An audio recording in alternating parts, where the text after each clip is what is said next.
आज जो चीज़ मैं आपके साथ डिस्कस करने जा रहा हूँ थोड़ी सी एडवांस्ड रहेगी, लेकिन जो बच्चे इंग्लिश को लॉजिक के साथ पढ़ते हैं, सीखते हैं, समझते हैं, उनको मज़ा बहुत आएगा।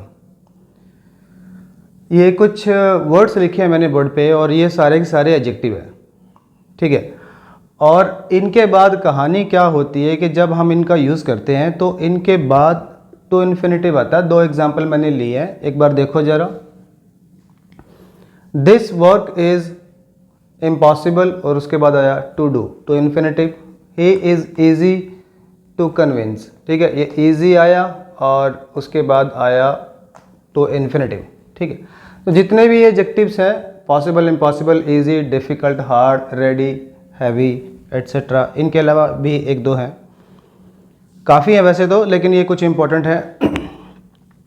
इन सब के साथ टू इन्फिनिटिव आता है। एक बात तो यही क्लियर होगी, ठीक है, आप इनकी लिस्ट बना लेना, अपनी नोटबुक में डाल लेना। अब दूसरी बात जो मुझे आपके साथ डिस्कस करनी है, जिसको लेके मैं ये लेक्चर बना रहा हूँ, वो ये है कि अगर एग्ज़ामिनर आपको इनका पैसिव बनाने को कहे कि मान लो ये सेंटेंस है, इसका पैसिव बना दो, या ये सेंटेंस है, इसका पैसिव बना दो, तो क्या करोगे? और ये पेपर में आया था और मोस्टली, ज़्यादातर, लगभग सभी बच्चों ने गलत कर दिया था। एक आध का तुक्का लगा हो तो पता नहीं। एसएससी का एग्ज़ाम था। कैसे? मतलब इसका अगर हमें पैसे बनाना हो, एग्जामिनर कहे कि इसका पैसे बनाओ, तो जनरली हम क्या करेंगे? देखो, इज तो है लिंक वर्ब, यहाँ तो पैसे बनेगा नहीं, ये टू इन्फिनिटिव है, यहाँ पैसिव हम बना सकते हैं, एक पॉसिबिलिटी रहती है। और बच्चों को ये बता दिया जाता है कि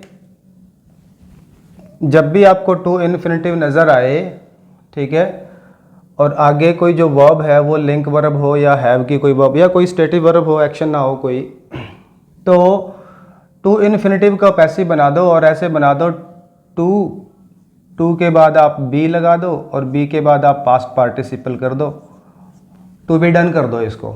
ऐसे ही यहाँ पे कर दो भाई, टू बी और इसको पास्ट पार्टिसिपल बना दो, कन्विंस को कन्विंस्ड। लेकिन बच्चों, मैं एक बात बता दूं आपको, ये गलत हो जाएगा, आप कर नहीं पाओगे। ये भी गलत हो जाएगा, आप कर नहीं पाओगे। यही मुझे सिखाना है कि यहाँ पे ये गलत क्यों हो गया। और ये मैंने अपने व्हाट्सएप स्टेटस पे भी लगाया था और बहुत सारे बच्चों ने गलतियाँ करी, वो करनी ही थी। अब आपको समझना है कि अगर हम इसको इस तरह से पैसे बना दें इसका, तो गलत क्यों हो जाएगा। अब एक जो बात मैं बोलने जा रहा हूँ उसको थोड़ा ध्यान से सुन लेना, मैं क्या कह रहा हूँ। मैं ये कह रहा हूँ कि जब ये एडजेक्टिव आते हैं उसके बाद टू इन्फिनिटिव आता है, ठीक है। एक बात यहाँ तक तो मैंने बता ही दिया। अब ज़रा ये जो दो एग्जाम्पल मैंने लिए हैं, इसमें सब्जेक्ट देखो क्या है। सब्जेक्ट है हमारा दिस वर्क। इस सेंटेंस में हमारा सब्जेक्ट है ही, ठीक है। अब एक बात सुन लेना कि जब ये एडजेक्टिव आते हैं उसके बाद टू इन्फिनिटिव आता है, और जो टू इन्फिनिटिव जो वर्ब है ना, वर्ब तो होती है वो, तो जो हमारा सब्जेक्ट होता है वो सब्जेक्ट इस इन्फिनिटिव का ऑब्जेक्ट भी होता है। जो हमारा सब्जेक्ट होता है इस इन्फिनिटिव का ऑब्जेक्ट भी होता है। सुन के बड़ा अजीब लगेगा, लेकिन ये सच्चाई है। इन एडजेक्टिव्स के साथ जो इन्फिनिटिव आएगा, सब्जेक्ट हमारा उस इन्फिनिटिव का ऑब्जेक्ट भी होता है। इतनी बात आपको समझनी है। अब कैसे? मतलब कुछ बच्चे कहेंगे ऐसे तो पॉसिबल नहीं है, जो सब्जेक्ट है वो ऑब्जेक्ट है, कैसे? देखो ज़रा, हम इन्हीं बातों को ऐसे भी लिख सकते हैं। ये जो ऊपर मैंने बात लिखी है, इसी को मैं ऐसे भी लिख सकता हूँ। इस इन्फिनिटिव को सब्जेक्ट बना के लिख सकता हूँ, फिर ये क्लियर हो जाएगा कि दिस वर्क इसका ऑब्जेक्ट है। To do this work is impossible.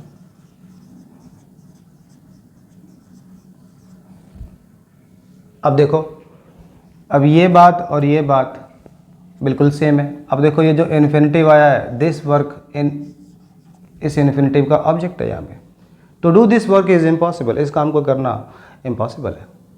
इसी बात को मैं ऐसे भी लिख सकता हूँ तीसरे तरीके से, it is impossible to do this work. देखो अब ये जो इन्फिनेटिव आया है और दिस वर्क इस इन्फिनेटिव का ऑब्जेक्ट है। To do what, this work. तो अब ये बात बिल्कुल क्लियर हो गई है कि जो इन एडजेक्टिव के साथ जो इन्फिनेटिव आता है तो उस सेंटेंस में जो सब्जेक्ट होता है वो उस इन्फिनेटिव का ऑब्जेक्ट भी होता है।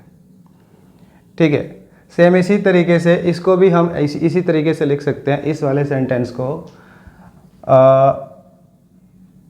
टू कन्विंस हिम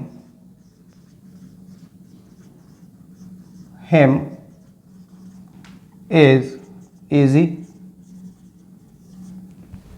ठीक है, अब देखो ये जो टू कन्विंस हमारा इन्फिनेटिव आया, हिम इसका ऑब्जेक्ट हो गया। हिम ये यही पर्सन ही तो है।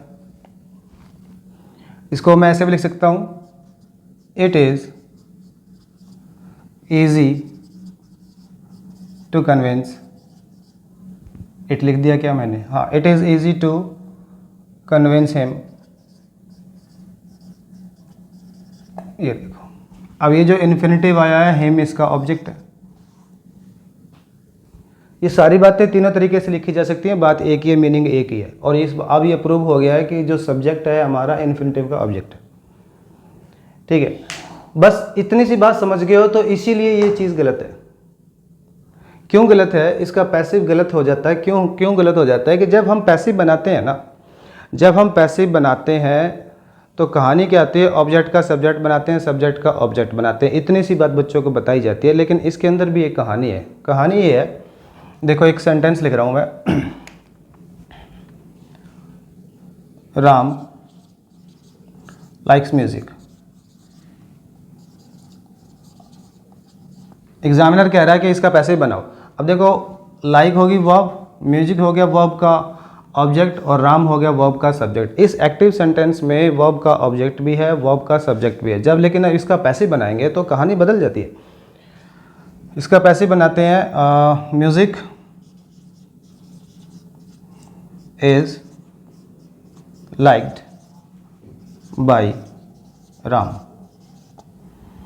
अब ऑब्जेक्ट का सब्जेक्ट तो बन गया, ठीक है, ये हमारी वर्ब आ गई और वर्ब का सब्जेक्ट है म्यूजिक।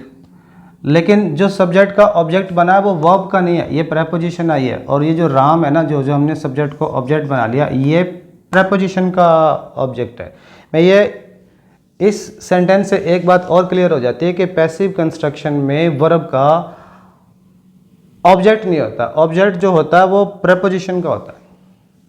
इतनी सी बात समझनी है आपने कि जब हम पैसिव बनाते हैं तो एक्टिव सेंटेंस में ऑब्जेक्ट सब्जेक्ट दोनों हो सकते हैं वर्ब के, लेकिन पैसिव में वर्ब का ऑब्जेक्ट नहीं होता। ऑब्जेक्ट जो होता है वो प्रेपोजिशन का होता है, पैसिव कंस्ट्रक्शन में होता नहीं, हो नहीं सकता, पॉसिबल नहीं है। ठीक है, अगर ये बात समझ गए हो तो फिर ये बात भी समझ में आ जाएगी कि अगर हमने इसको पैसिव बना दिया टू बी डन करके, तो ये जो दिस वर्क है अभी भी इसका ऑब्जेक्ट है, और पैसिव में वर्ब का ऑब्जेक्ट नहीं होता, इसलिए गलत है। सेम कहानी यहाँ पे, अगर आपने इसको टू बी कन्विंस्ड कर दिया, पैसिव बना दिया, इस इन्फिनेटिव को जो एक्टिव फॉर्म में लिखा इसको पैसिव बना दिया, तो ही जो है अभी भी इसका ऑब्जेक्ट है, और पैसिव में वर्ब का ऑब्जेक्ट नहीं होता, इसलिए ये सेंटेंस गलत है, इसलिए ये गलत है। अब बात है कि इसको अगर ठीक करना है तो फिर पैसिव बनाना है तो बनाएं कैसे। अब जनरली बच्चे ऐसे ही करके आए थे, और ये काफ़ी अच्छे बच्चे जो काफ़ी सालों से लगे वो भी गलत करके आए थे। अब इनको अगर हमें ये एडजेक्टिव्स आ जाएं इस तरह से, और इस तरह से कोई एग्जामिनर कह दे कि पैसिव बनाओ, तो फिर हम बनाएं कैसे? दिक्कत ये है, सीखना हमें ये। अब देखो, आपको पता है क्या करना, आपको ना इनको सेंस निकाल के देखनी है कि हम इनकी एक्चुअली सेंस क्या है। देखो, पैसिव जब आप बनाते हो ना, दो चीज़ों का ध्यान रखना, एक तो मीनिंग सेम होना चाहिए और टेंस में फ़र्क नहीं आना चाहिए।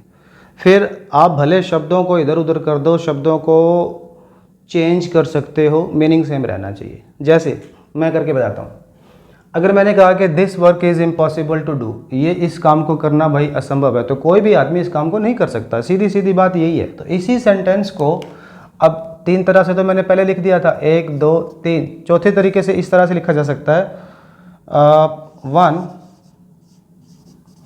Can not do this work.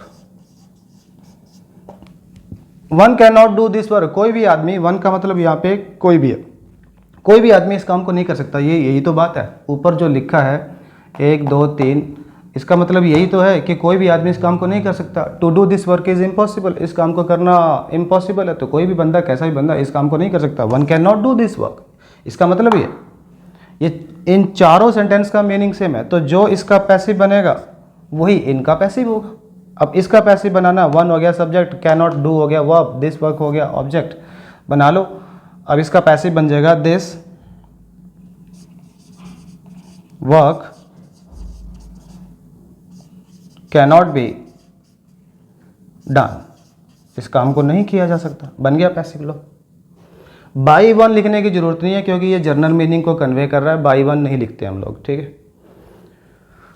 This work cannot be done, ऐसे बन जाएगा ये, बिल्कुल सही है। पैसिव जब हम बनाते हैं कोई ज़रूरी नहीं कि सेम शब्दों को ही हमें रखना है। अगर हम सेम शब्द रख के अगर हमसे नहीं बन पा रहा है तो हम कुछ ऐसे शब्दों का भी इस्तेमाल कर सकते हैं जो मीनिंग सेम कन्वे कर रहे हैं, ठीक है ना। तो ऐसे बन जाएगा। अगर हमें इसका बनाना हो, मतलब अब हमें इसका पैसिव बनाना, यहाँ पे टू बी कन्विंस्ड तो कर नहीं पाएंगे, कहीं पर भी टू बी कन्विंस्ड नहीं कर पाएंगे, ठीक है ना। तो अब हमें देखना पड़ेगा कि इसका मतलब क्या। अगर मैं कह रहा हूँ he is easy to convince, भी इस बंदे को आसानी से मनाया जा सकता है, कन्विंस किया जा सकता है, कोई भी, तो इसको कोई भी व्यक्ति मना ले सकता है। सेम इसको इसी तरीके से हम लिख सकते हैं, one can convince him easily. क्या ये जो 3 सेंटेंस लिखे हैं इन तीनों का मतलब सेम नहीं है? He is easy to convince, इसको मना सकते हैं, मतलब बड़ा आसान है उसको मनाना, तो कोई भी इसको one can convince him easily, कोई भी इसको आसानी से मना सकते हैं, ठीक है। तो जो इसका पैसिव बनेगा वही इनका पैसिव बनेगा। कैन कन्विंस होगी वर्ब, हिम हो गया इसका ऑब्जेक्ट, ठीक है। अब बना लो, इसको सब्जेक्ट बनाओ फिर, he can be convinced easily, ऐसे बन जाएगा। He can be convinced easily, इसका पैसिव बनेगा वो ऐसे बनेगा, he can be convinced easily, ठीक है। और अगर आपके पास और तरीका भी हो सकता है लेकिन मीनिंग सेम रहना चाहिए, टेंस में फ़र्क नहीं आना चाहिए, ठीक है ना। तो अब आप कहोगे टेंस तो यहाँ तो मॉडल आ गया, बात तो एक ही है, मॉडल आने से क्या फ़र्क पड़ता है। अगर मैं कह रहा हूँ he is easy to convince, उसको कोई भी मना सकता है, मतलब उसको मनाना आसान है। तो वन कैन कन्विंस हिम, एक ही बात है, हम उसको मना सकते हैं, ठीक है ना। अगर इतनी सी बात आप समझ गए हो, इतनी सी बात आप समझ गए हो, एक सेंटेंस आपके लिए, और आपको उसका पैसिव बनाना है। दिस